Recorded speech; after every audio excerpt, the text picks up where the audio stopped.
So I just finished watching the movie Incantation.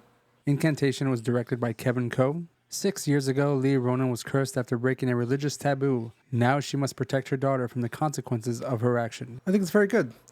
I have a lot of positives to say about it. I do like the supernatural aspects of this movie. I do like the ghosts, the evil ritual type of things going on, the underground layers, the hidden culty-like aspect of this as well.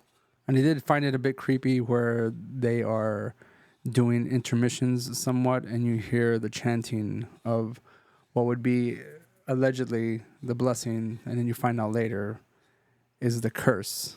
And it kind of like puts you into the moment where you think that you possibly are a part of this as well.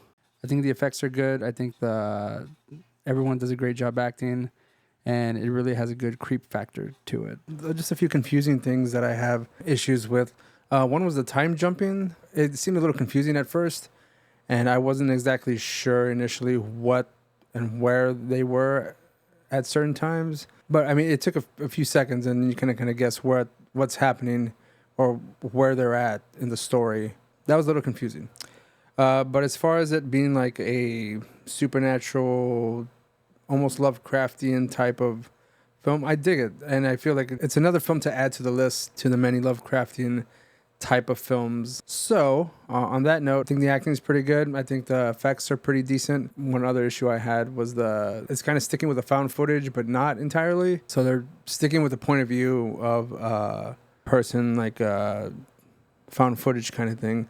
But then they also have shots that seem almost found footage-esque from like a third person, like the narrator, who's obviously not there, but is it the god, the deity that's watching her? Maybe that's the view we're getting. But it was kind of, I wish it would have just stuck to the whole found footage angle and not kind of jump back and forth to different perspectives.